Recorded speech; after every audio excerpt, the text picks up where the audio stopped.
Look closely. What do we all have in common?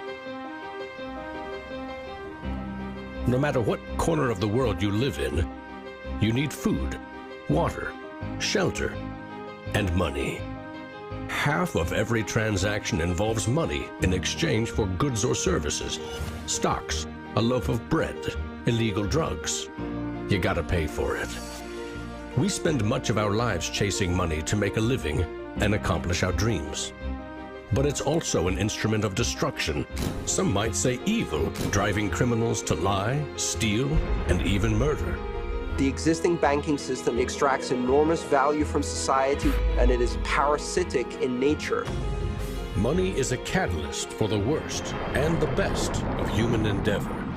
Before civilization, we created currency, fuel for wars, the path to power, champion and enemy of innovation. Money is so integral to our society and our global economy that its true nature remains a mystery to most. This is the story of money, perhaps the end of money as we know it. No matter how fat your bank account or how thin your wallet, to us it's all cold hard cash. There are some who want to kill it. Get rid of it. Burn your dollars, your euros, your yen, and transform every penny you have into ones and zeros, digital currency. Entrust it to the web and computers spread across the planet. Magic internet money. It's called cryptocurrency, Bitcoin. Invented in secret, it was a gift to the world. It's not just a currency, but it's actually programmable money. A potential curse on bankers. And there's nothing that the big banks or politicians can do to stop it. Breaking every government's grip on money supply. What the internet did for information, Bitcoin is doing for money. Could it be the new gold? No, you have to really stretch your imagination to infer what the intrinsic value of Bitcoin is. Regulators, the Federal Reserve, the banking system, at least understand this is a thing that they have to take seriously. This is going to change the economic culture. Bitcoin could be a microeconomic miracle worker, and it could be a macroeconomic wrecking ball. Is Bitcoin the currency of the future? A godsend for criminals? Or a recipe for financial disaster? If you trust your money just as it is, we have a little story to share.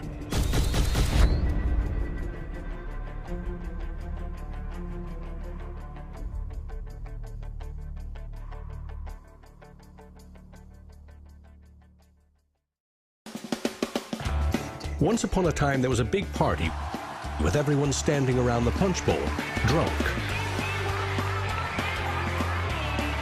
Politicians credited the strong economy to their wise decisions. Businesses jumped into new profitable markets, ignoring risk. In fact, the experts said there was no risk. Then, troubling market data from minor countries spooked the markets. Rumors spread. More bad news rattled housing prices at the heart of the financial world. A major bank went insolvent. Investors and businesses made a run on the other banks, demanding their cash deposits. The largest financial institutions in the center of the modern world were frozen. Assets were seized. Banks foreclosed. A credit crunch threatened the entire world economy. And then, finally, the government stepped in. The largest bank bailout ever. Swift action by the head of state had saved the day. Remember that? No, you don't. It happened 2,000 years ago. Rome, 33 AD. Ground zero for the first recorded liquidity crisis and government bailout in history. The largest empire the world had ever seen was brought to its knees by a banking disaster. Emperor Tiberius used money from the national treasury to bail out the country's troubled banks and companies. History may not repeat itself, but it certainly rhymes. Badly. People in power and their money have always been at the very center of it.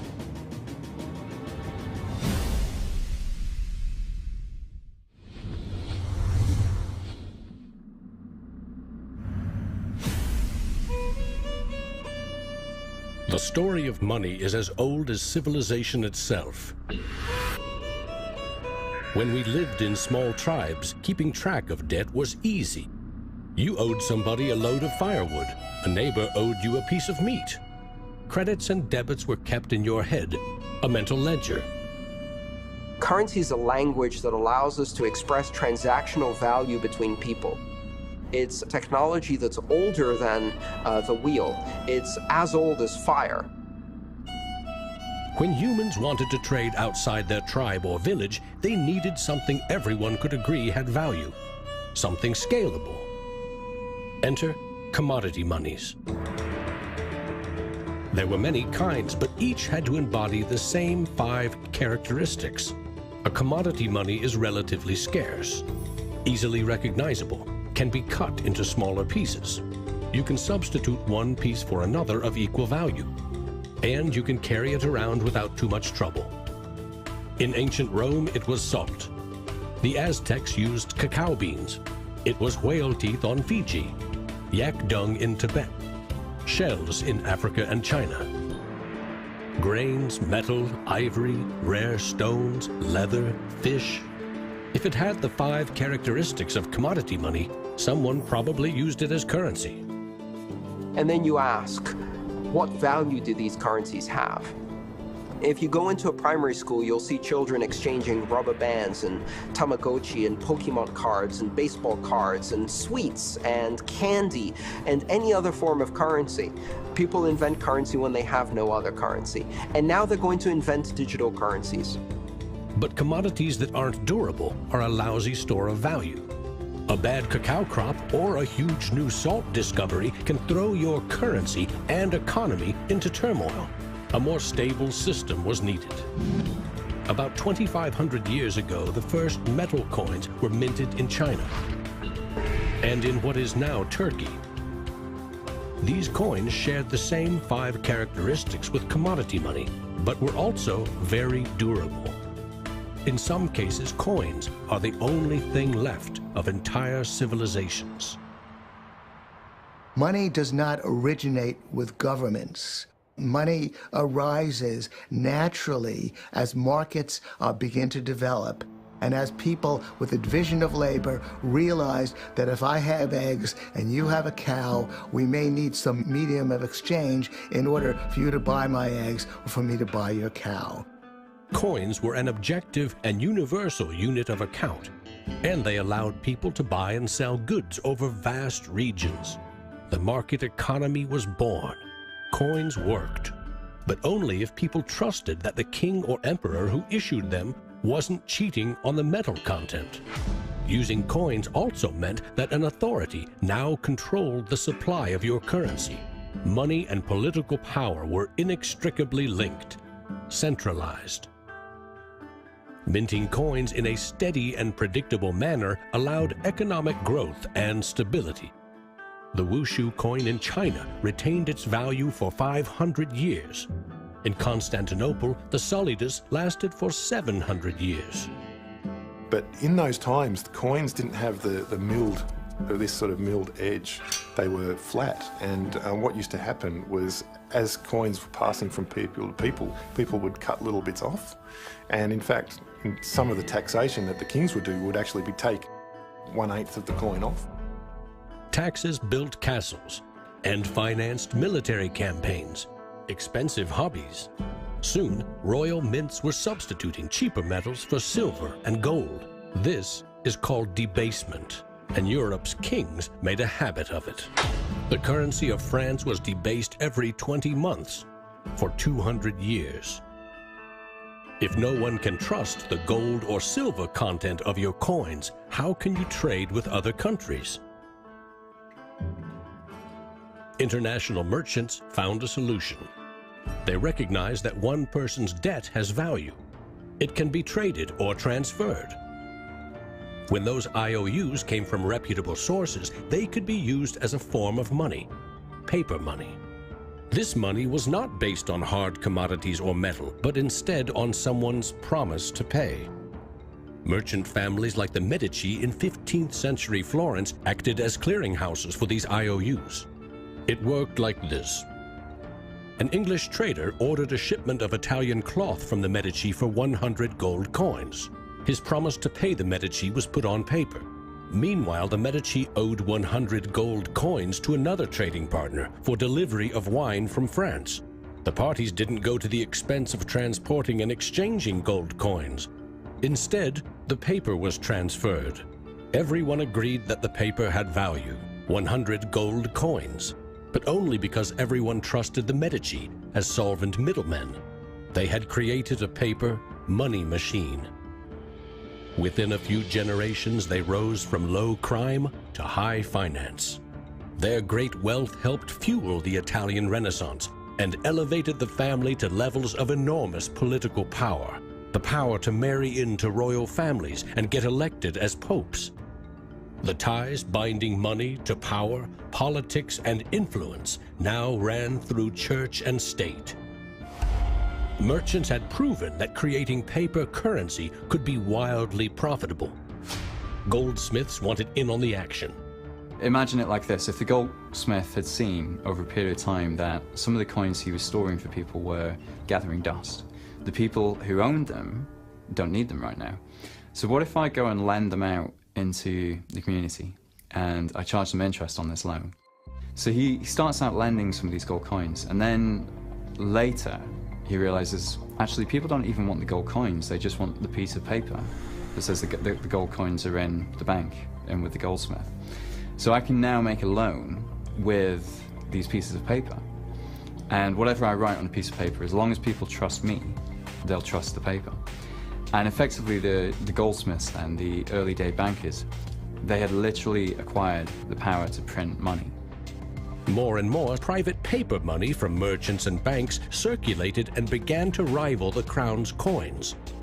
The power inherent in controlling and issuing money began slipping away from the rulers. They couldn't tax or debase this new kind of money, but they had bigger ambitions than ever with trading posts, colonies, and empires that now stretched across the globe. For centuries, European countries would take turns building massive fleets and waging war on each other to rule the world.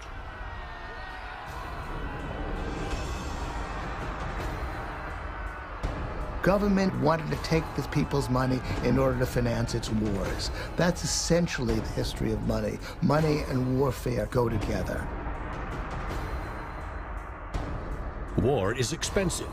1 year's income taxes simply aren't enough. Kings and queens had to borrow money against future taxes. They needed a groundbreaking financial innovation: government bonds. The loans came from rich merchant families and goldsmiths, who by now had become powerful financiers and bankers. Sovereign debt and deficit spending had been born.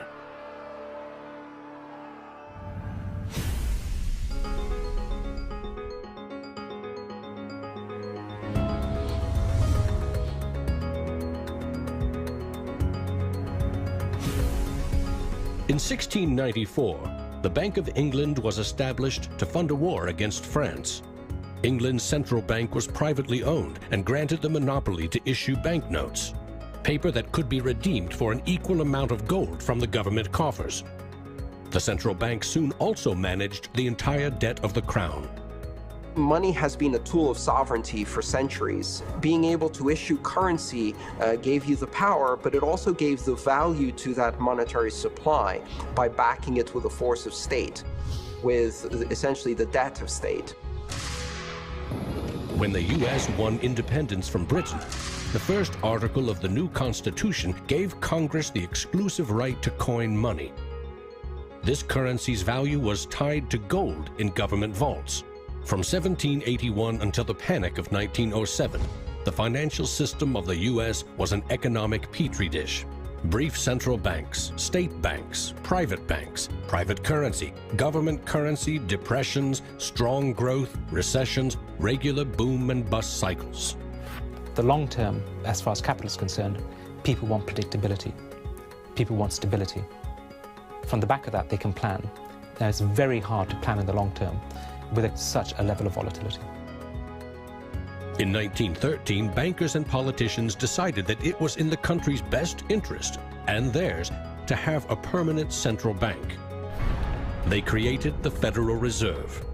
Among its jobs, expand or contract the supply of a single national currency, the Federal Reserve note. The dollar was tied to gold, and strategic control of it would avoid booms that lead to busts. At least that was the plan. Then came 1929.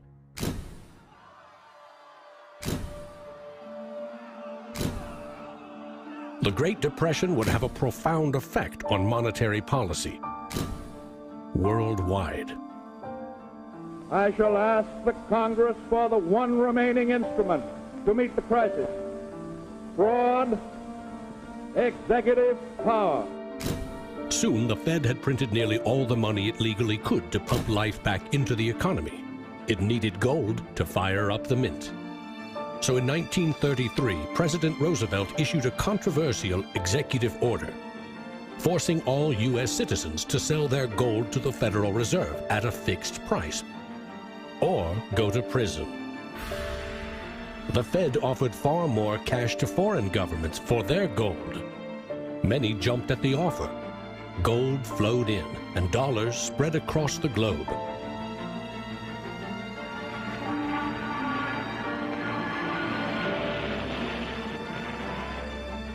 World War II devastated nearly every major economy, except the United States. The military and industrial juggernaut emerged as the global financial superpower. The dollar had become the world's most stable and trusted currency. Other countries pegged their currency to the dollar, which could still be redeemed for gold. In fact, the U.S. owned more than half of the world's gold reserves. In the next few decades, more dollars flowed to foreign countries. Governments began debasing their coins with cheaper metals and printing more of their own currency than they had in gold. The bond between precious metals and paper currency was cracking.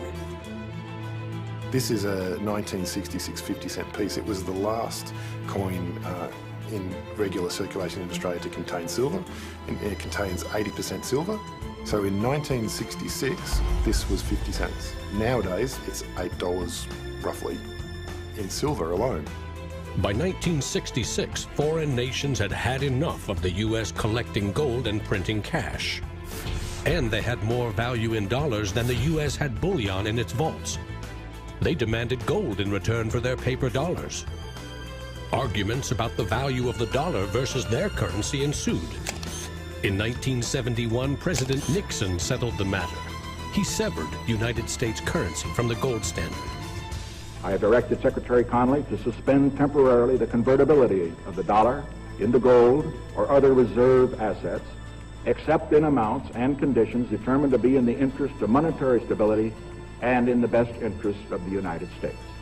Never again could anyone legally demand U.S. government gold in exchange for paper dollars. For better or worse, the dollar was now backed solely by the full faith and credit of the United States government. The wealthiest nation the world had ever known would bet its future on a single word: trust. People have this mythology of money that is based on very little fact. And one of the nice things about Bitcoin is that it forces people to start to ask questions about the fundamentals of money. Bitcoin is an attempt to adopt the advanced computerized system that we have, the internet, to resurrecting what money used to be all about.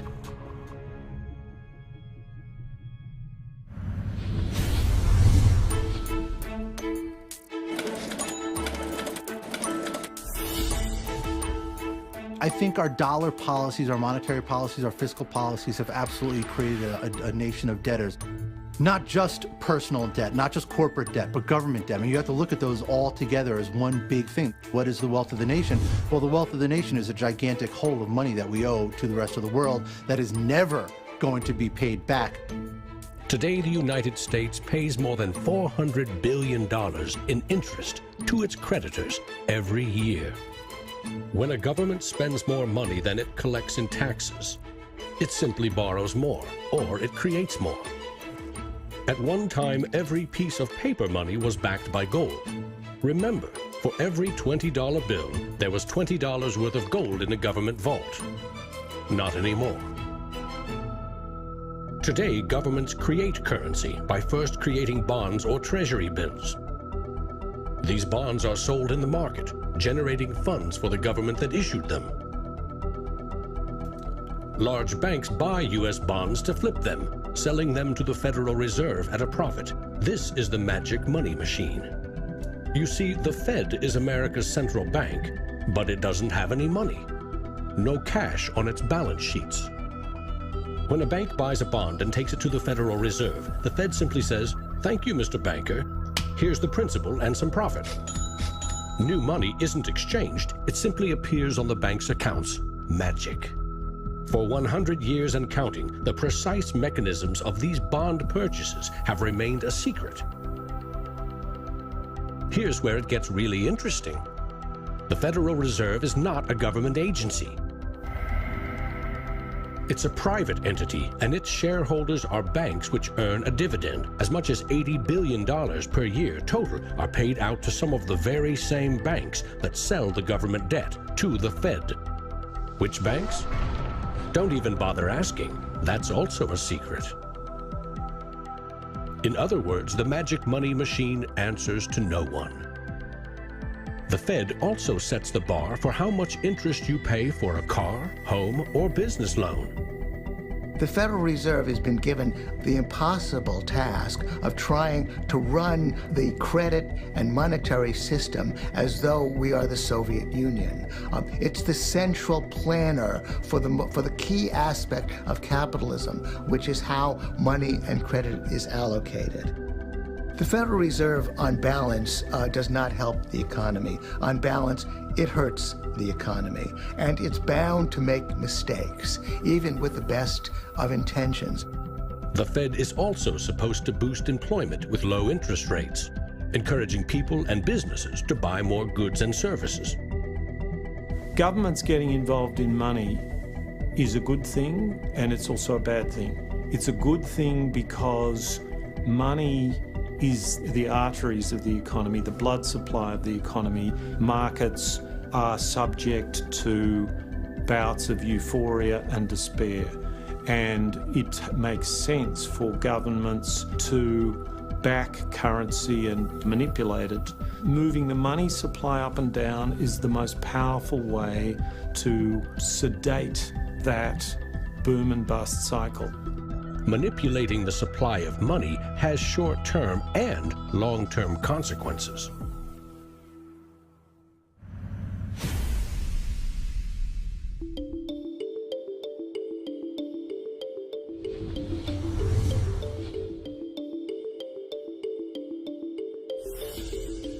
Central banks aim to create new money carefully, strategically, and very, very slowly.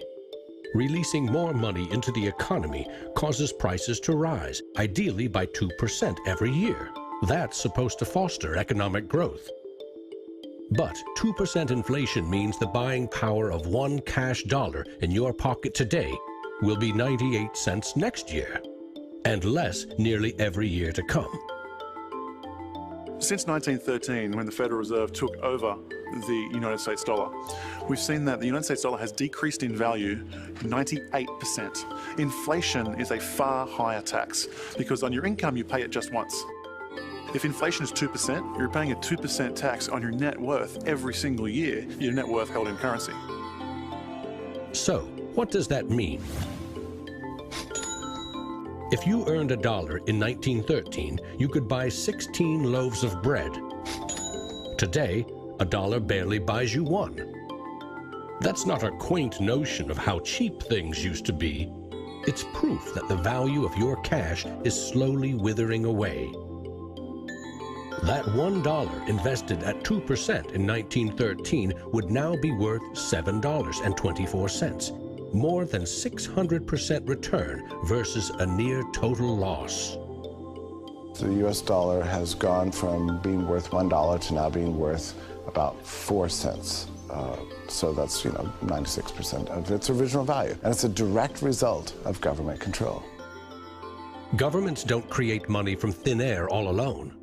You play a key role in the magic money machine.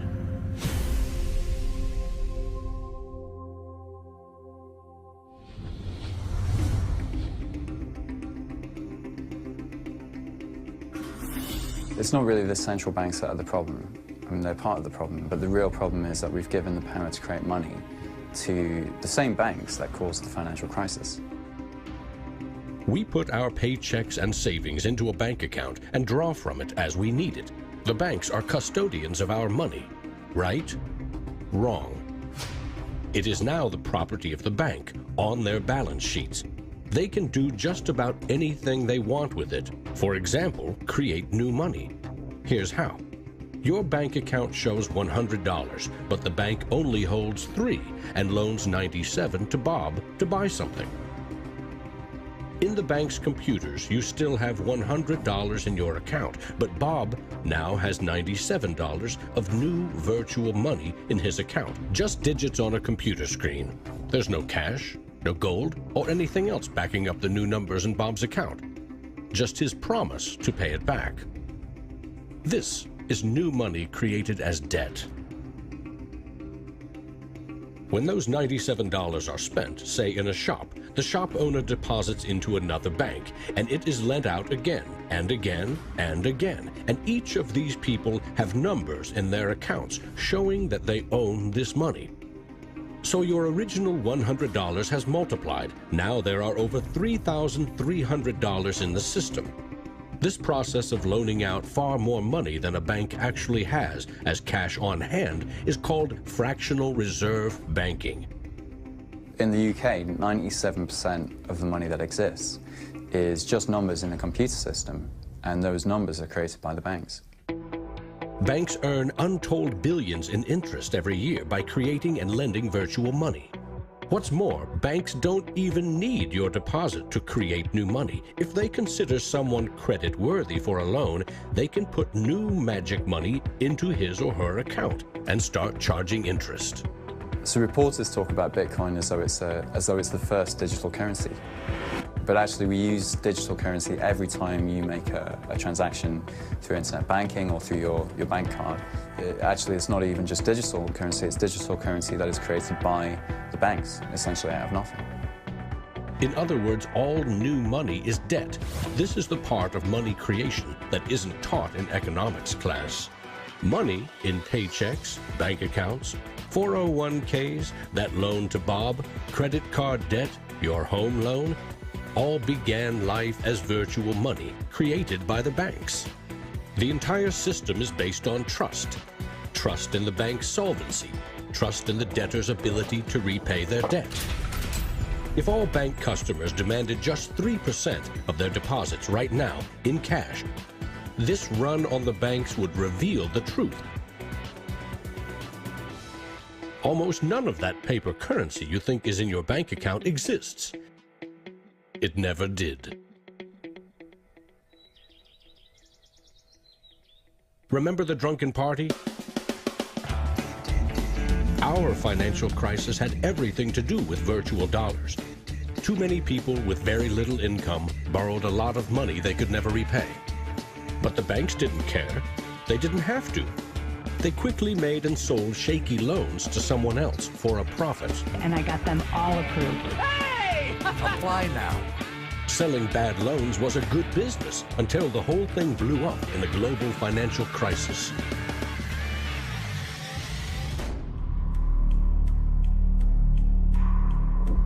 The magic money machine destroyed 30 million real jobs. The United States alone lost $16 trillion in household wealth, and the banks foreclosed on more than 1 million homes.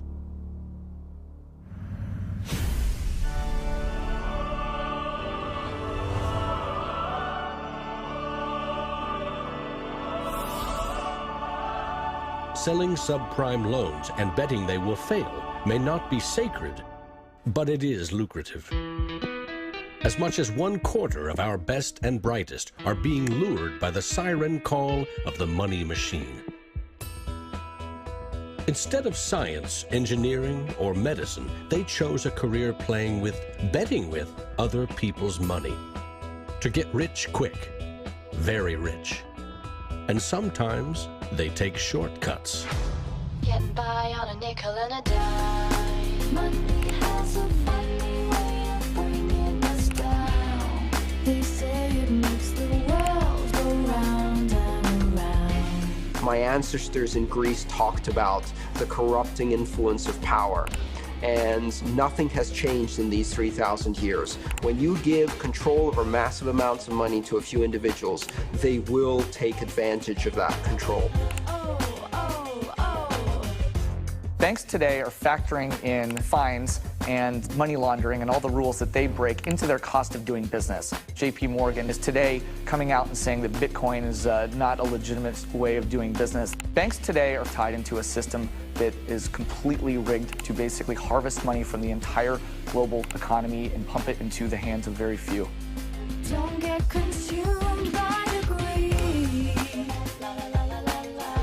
The existing banking system is cozy, it's captured the regulators, it extracts enormous value from society without delivering anything in return, and it is parasitic in nature. The banks play a very pivotal role in an economy. You look at any successful economy, it has successful banks. There's a very close correlation with banking profits and the economy as a whole. In medieval Europe, a banker who couldn't repay depositors was hanged. Today, that same banker would get bailed out, paid bonuses, and enjoy some tax benefits too. To date, no senior U.S. banking executive has been charged for selling the bad loans that fueled the Great Recession.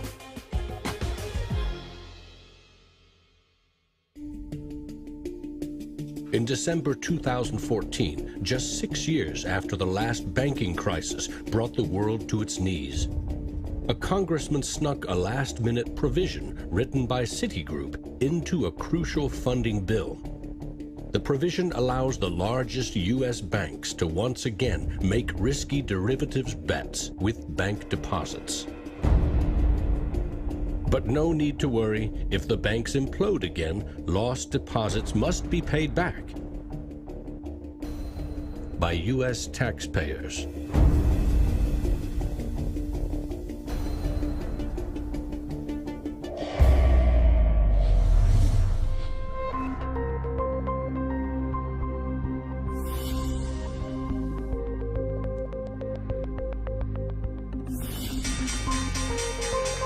Today's financial innovators package assets in ever more complex ways, slicing, dicing, securitizing, always using someone else's money.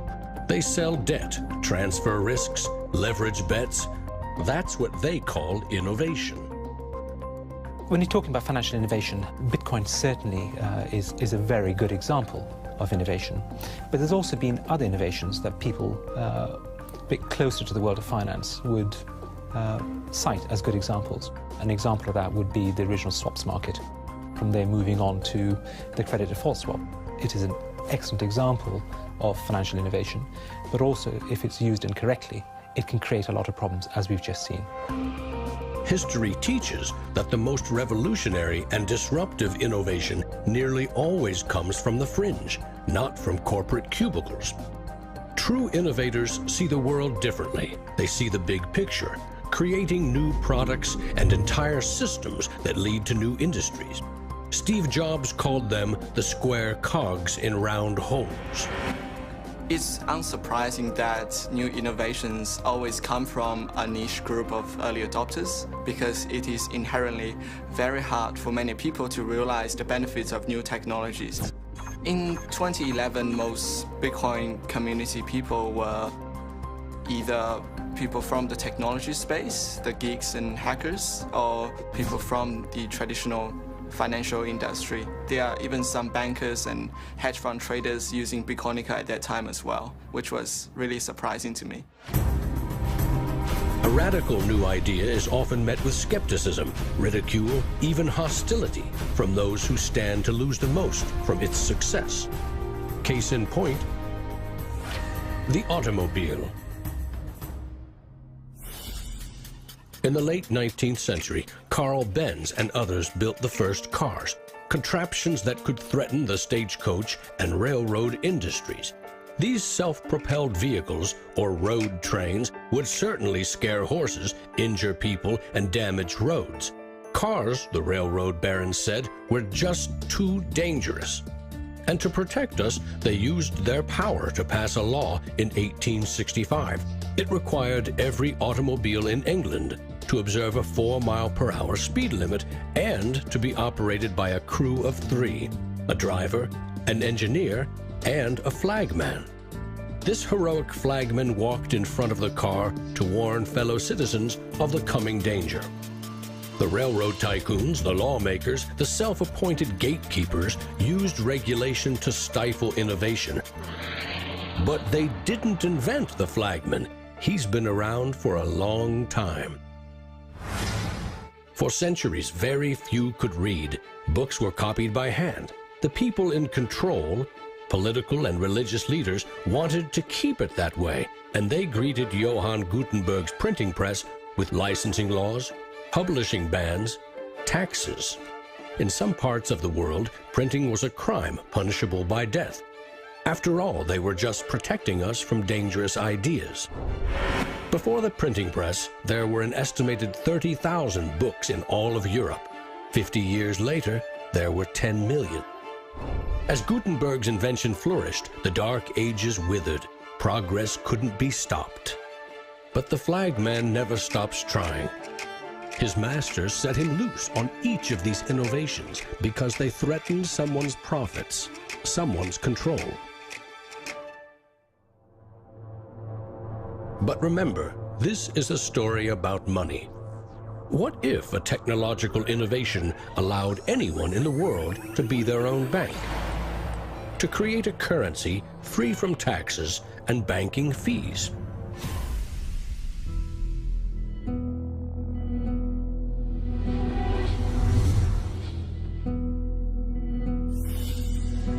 The U.S. Constitution forbids citizens from printing or minting their own currency, competing with or undercutting reliance on the U.S. dollar. In 1998, Bernard von Nothaus decided to test the resolve of the federal government. The Liberty Dollar was available in gold, silver, platinum, and copper. It was available in 3 forms, both in specie, in other words, gold and silver, in paper, as warehouse receipts, and in digital form. Obviously, the government didn't like it. They arrested me and convicted me of counterfeiting, fraud, and conspiracy, and I'm currently awaiting 22 years sentence in federal prison. Lesson learned. At a hackers convention in the Netherlands, there was a young hacker there who used the alias of Satoshi Nakamoto. And he talked to a friend of mine, and he identified the Liberty Dollar and me as inspiring him to create a new currency. Bernard von Nothaus's arrest for creating private money may also have inspired Bitcoin's inventor to keep a lower profile, publishing the invention under an alias and vanishing. Part of me is interested to know like who Satoshi is. Maybe that's part of the mystique of the story. It's completely irrelevant to the functioning of Bitcoin because we have the code to read, but it would be kind of fun to know. Who is Archimedes? Who is Euclid? We don't know. We don't know if Euclid was one person or multiple people. And you know what? It doesn't matter. Euclidean geometry works whether I know who Euclid was or not, whether Euclid was a moral and good person or whether he was a corrupt plutocrat and a bastard. Science and mathematics have essential truth that stands alone, irrespective of its inventors and irrespective of their motives. Well, Bitcoin is a system based on mathematical truths, and these mathematical truths stand alone. We can read the source code in Bitcoin and understand it, and it will be true whether Satoshi Nakamoto is a man, a woman, a collection of individuals, a government agency, or aliens from the future. Bitcoin is digital currency and computer software. Capital B Bitcoin is the shared code that creates a global payment network using computers connected to the internet. Bitcoins are virtual currency, digital money created, stored, and exchanged on that network. But unlike virtual dollars created by a banker, this new currency was created with math by an anonymous inventor. Bitcoin is an open-source software protocol, like much of the code supporting the internet and email. Open source means anyone, everyone, can use the protocol. No one person or company can control it. Every change to the software is public, open, and transparent. The code was first developed by Satoshi. Then there were dozens, now hundreds, of programmers constantly collaborating to improve Bitcoin's features and security. So what makes Bitcoin a breakthrough? It tackles an ancient human dilemma and solves a computer science problem. Any shared information or data can be flawed, corrupted. Anything can be faked. How do we know that what we're receiving can be trusted? In our traditional mindset, it's very important to know who is behind this currency because their reputation is significant in knowing that our funds and the true wealth is actually safe. In finance, we rely on trusted third parties like banks, credit card companies, remittance services. They keep track of money as it moves from one account to another, and they charge us handsomely for it. We trust that their digital ledgers of credits and debits balance. A financial system that cuts out these middlemen could be faster, cheaper, and more secure. But Bitcoin is digital. Music and movies are easily pirated, copied, stolen. How can a digital currency retain value if anyone can make 1 million copies? The answer is at the core of Satoshi's invention. A Bitcoin is not a file on a computer.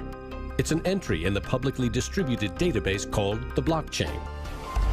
Just as the Medici kept a ledger of credits and debits, today's banks record each transaction as a plus and minus in their ledgers. Now we call them databases.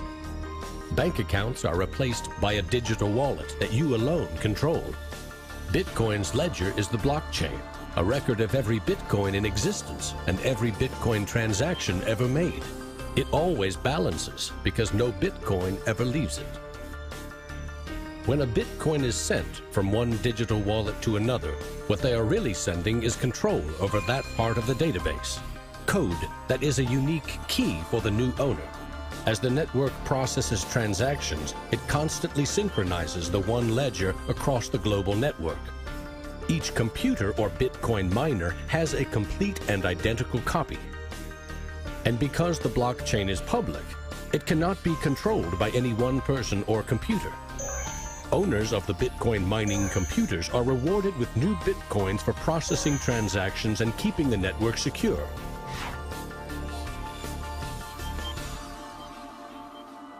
In other words, the Bitcoin network replaces banks and bankers. Today, the combined computing power of this global network is greater than the 500 biggest supercomputers combined, times 10,000. And because every transaction is verified and recorded by the network, a Bitcoin cannot be forged. Digital currency cannot be debased with cheap metals or printed by the billion at will. Too much currency can unleash a monster, skyrocketing prices, trillion-dollar bills that can't buy a loaf of bread.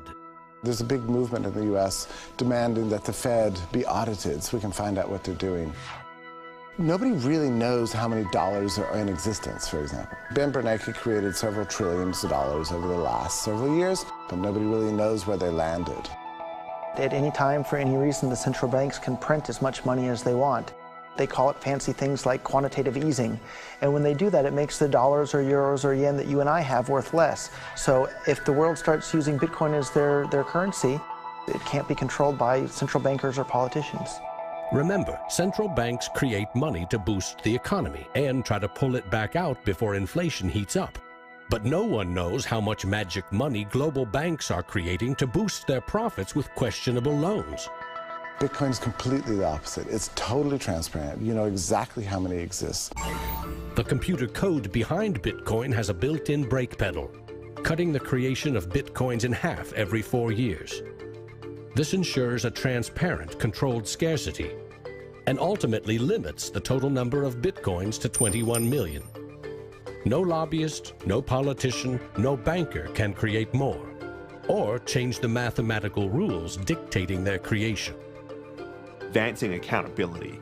And that's one of the things I think is most exciting about Bitcoin and the technology behind it, is not so much that it will supplant the dollar or that it will supplant government itself, but that all of a sudden there's a competitor to government, and that government itself now needs to look over its shoulder more than it did. This new digital currency can be purchased online with a credit card or in person with cash. And it has the 5 key characteristics of money. But is it a store of value? Is it stable, or will it diminish over time, like a commodity rendered useless, or a crop that fails? The ultimate power of a cryptocurrency is unleashed by mainstream adoption and an ever-growing volume of transactions. With Bitcoin, the currency has been created much more slowly than other currencies. And the effect of that has been to turn it into what is essentially a speculative asset. If you ask a lot of Bitcoin enthusiasts whether they're spending the currency, they're not. They're sitting on it and waiting for the price to go up. It isn't a currency if you don't use it to pay people. The point is, the average person is quite happy to walk into a bar and hand over, a $5 note in order to get a drink. So you've got to realize that most people are happy with the money system they have. If most people are happy with cash, they're in love with plastic. In the US, 2/3 of in-person sales are done with debit or credit cards. That plastic is a 60-year-old technology, created by a middleman, never designed for the internet. Each transaction requires personal data, like your name and address. Credit card databases are regularly hacked, with fraudulent purchases charged to your account. Criminals buy and sell stolen credit cards by the thousands in dark corners of the internet. In some parts of London, 1/3 of all online credit card transactions are fraudulent. Card issuers don't hold you responsible for fraud, but protection comes with a price. 2 to 4% in fees. That's $50 billion a year. The issue with credit cards from a merchant's perspective is there's a lot of risk. If they take a credit card, there might be a chargeback, there might be fraudulent purchases. In fact, there's hundreds of billions of dollars every year in fraudulent purchases. A Bitcoin purchase is done for pennies, but there are no protections. If you lose your passwords or are fooled into paying the wrong person, you can never get your money back. It is like digital cash. For a seller, this means no chargeback risks. For an e-commerce company like Expedia or Overstock, cutting credit card fees can double their profit margin. You could not miss the point more effectively than by thinking of Bitcoin as a currency and payment network that will make shopping easier for the first world. Bitcoin is about everything else, everywhere else. There are 2.5 billion people without a bank account. With Bitcoin, a mobile phone with an internet connection is now a bank with access to the global marketplace. What happens when Bitcoin services and infrastructure and Bitcoin wallets and payment processors start going into these countries? These people will be able to gain benefits from trade where they could not previously. These people will be able to send money home, international remittance, which is one of the major pain points of the current financial system. Yeah, if I send $100, with banks it's going to cost me 20%, Western Union is going to cost 10%, other options that are competing with Western Union is still going to be about 5%. And if you are sending to really remote areas, it's going to be anywhere between 15 and 30%. So in terms of money remittances, it's going to be a game changer using Bitcoin. You do not need a bank account. You just need internet connection and a wallet to get set up. It's a tool to give people an access into the global ecosystem and give them a promise for an economic future, and specifically provide a way for them to not be dependent on a government that could shut down their bank accounts or even could go into their bank accounts and take out finances. Goldman Sachs came out with a report and they basically looked at if you were to replace all transactions globally, so FX, bank-to-bank transactions, with the Bitcoin protocol, and still charging 1%, mind you, it would save the global economy $200 billion, so not million, $200 billion a year in saved transaction costs, which ultimately goes back into the hands of the consumer. An international wire transfer can take up to 4 days. Yet the internet allows us to instantly and globally share text, pictures, videos, anything digital. Why not money? Money which we now know only exists as digits in a bank's database. Wouldn't it be great if you could send Bitcoin transactions just simply via a tweet? For example, you would say at the end of money, $1 worth of Bitcoin. And so we built just that. All you have to do is hashtag it with Tippercoin, press send, and our Twitter bot will process the transactions, notify you, and give you a link. And this will allow you to either withdraw your Bitcoins or send it to someone else. With Bitcoin, you can send $1 or $1 million worth of value anywhere in the world. You can do it for free, or you pay the Bitcoin network fee, which is still just around a penny. And there's nothing that the big banks or politicians can do to stop it. A cryptocurrency that can only be created and transferred with computer networks may be the next step of the digital revolution. The rise of machines, self-driving cars, drones, robots that rely less and less on humans. What I often think is that the future of Bitcoin or digital currency from a broader perspective is really about machine-to-machine payments. So by the time you have an unmanned taxi driving you around New York and then going to power up at an unmanned power station or going to get repairs at an unmanned auto shop, you'll see the machine-to-machine payments done with some sort of digital currency.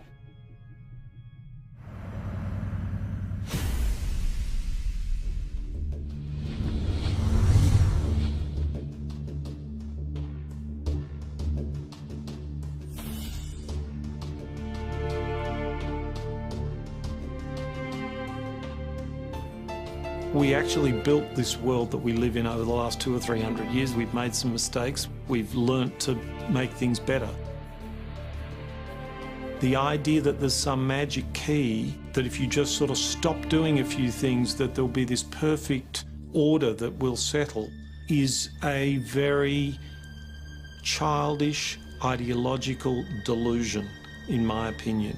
But that is not to say that Bitcoin isn't an exciting thing. It's a terrifically exciting thing.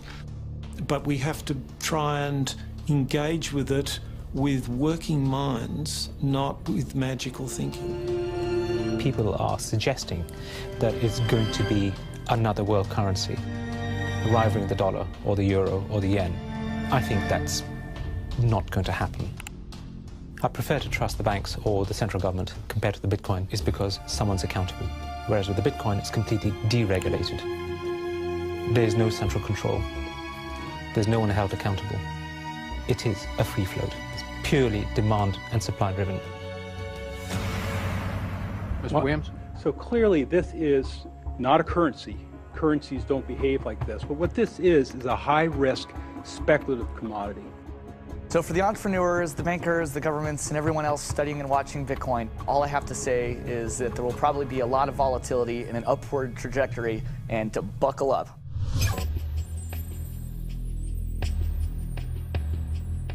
Criminals, scam artists, bad actors are drawn to any kind of money like a moth to a flame. Silk Road was a marketplace that was online. It existed in the underground web. Now, this marketplace allowed people to sell things that were illegal to governments. Fake IDs, pirated music, Bibles in North Korea. Are cryptocurrencies inherently bad, or just the newest tool to acquire the forbidden? Porn is illegal in Iran. Well, there's a few percentage points of sales on Silk Road was to sell porn to Iranians. Now, a much broader one that gets a lot of press with regards to Silk Road is drugs. I've been doing research over the past couple of years into the online drug marketplaces in the darknet using Tor and Bitcoin as technologies to enable illicit drug transactions. We did a global survey of drug users, and we had over 20,000 people respond to that. And the majority of those people were buying traditionally illicit drugs, ecstasy, cannabis. The FBI brought down Silk Road. It certainly hasn't stopped the trading of illicit drugs online. A lot of people want to criticize Bitcoin for being used for illegal things or illicit things, but if you look at it, the most popular currency in the entire world for doing bad things is the US dollar. If you think of Bitcoin as a platform instead of a currency, then you really begin to see the potential it has. The ledger, which cannot be forged, it cannot be changed, and is universally accepted, is genius. There will be Bitcoin technology forever, and it'll have applications for years to come. Creating a secure global payment system may just be the beginning. Patents, contracts, land titles, proof of ownership can be baked into Bitcoin, securely held in the public ledger.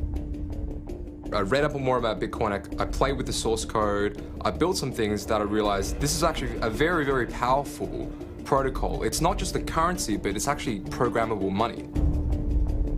The digital age has fundamentally changed the world. We have embraced digitized music, film, medical records, communications, the internet. The free exchange of information and currency can fuel revolutions, help in a disaster. But our money is shackled to the 20th century, manipulated by governments and banks. The champions of Bitcoin ask us to imagine payments without a middleman, investments without a broker, loans without a bank, insurance without an underwriter, charity without a trustee, escrow without an agent, betting without a bookie, record keeping without an accountant, global, secure, nearly instant, and free. Is it fantasy or the future of money and commerce?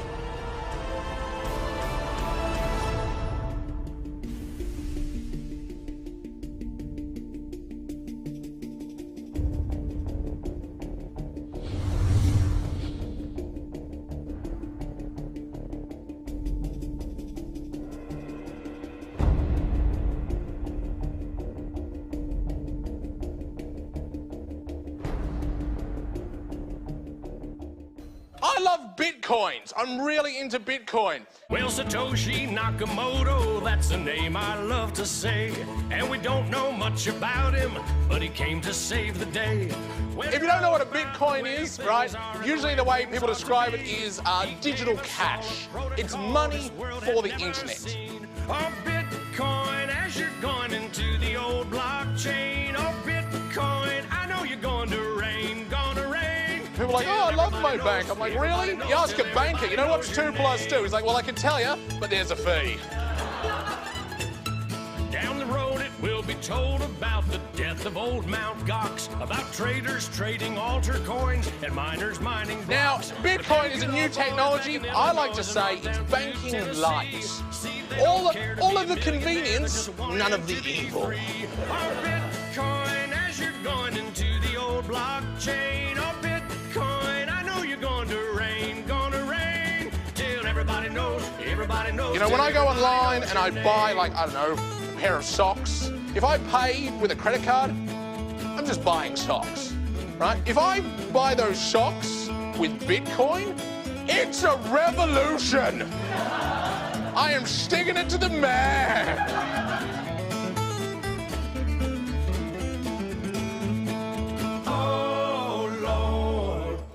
Me some more.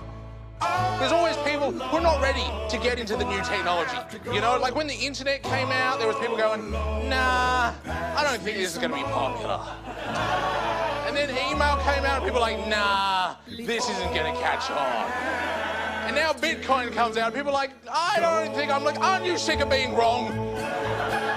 Get on this train, you know?